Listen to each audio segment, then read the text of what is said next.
Albert Fish. Creepy serial killer Albert Fish was known as the Boogeyman, as he preyed on small children and was a suspect in at least 5 brutal child murders. In 1928, he kidnapped 10-year-old Grace Budd. Then he murdered her and cannibalized her remains at an abandoned house in Westchester County, New York. Afterwards, Fish sent a letter to Budd's mom describing in horrifying detail how he murdered the young girl. In the letter, he wrote, "When all was ready, I went to the window and called her. Then I hid in a closet until she was in the room.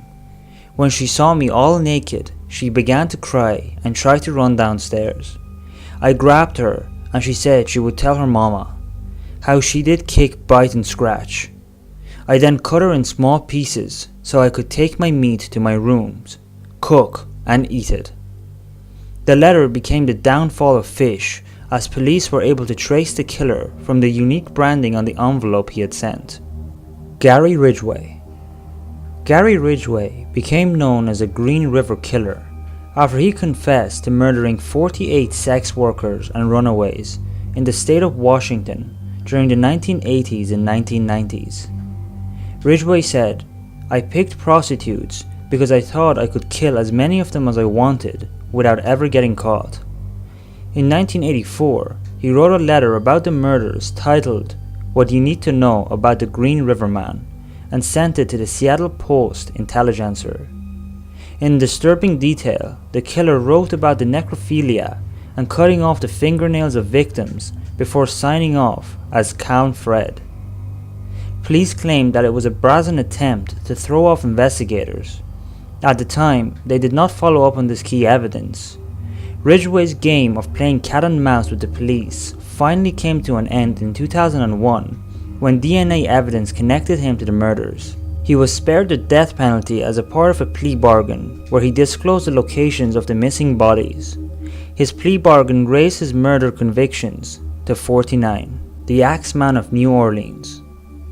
The Axman of New Orleans is an unidentified serial killer who butchered 6 victims and injured 12 others in 1918 and 1919. A letter believed to be from the killer was published in newspapers and claimed that he would spare anyone who was playing jazz music. Dated March the 13th of 1919, the anonymous killer wrote, "I am very fond of jazz music, and I swear by all the devils in the nether regions that every person shall be spared in whose home a jazz band is in full swing at the time I have just mentioned. If everyone has a jazz band going well, then so much the better for you people. One thing is certain, and that is that some of your people who do not jazz it out on that specific Tuesday night, if there will be any, will get the axe." After this letter, the murders suddenly stopped as quickly as they had started. The crimes remain unsolved to this day. Jack the Ripper. The terrifying case of Jack the Ripper still haunts London today. In 1888, the chilling serial killer targeted impoverished areas around Whitechapel. The bodies of his victims were discovered with their throats cut open and with abdominal mutilations.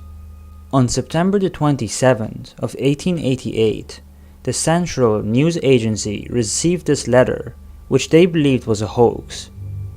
"The next job I do, I shall clip the lady's ears off and send it to the police officers, just for jolly, wouldn't you? Keep this letter back till I do a bit more work, then give it out straight. My knife's so nice and sharp, I want to get to work right away if I get a chance.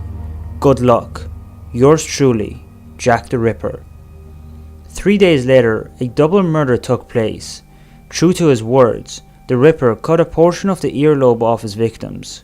The case has never been solved. So that's it for this week's video. Thank you so much for watching, and I really hope you enjoyed it. Make sure to like and subscribe, and until the next video, goodbye.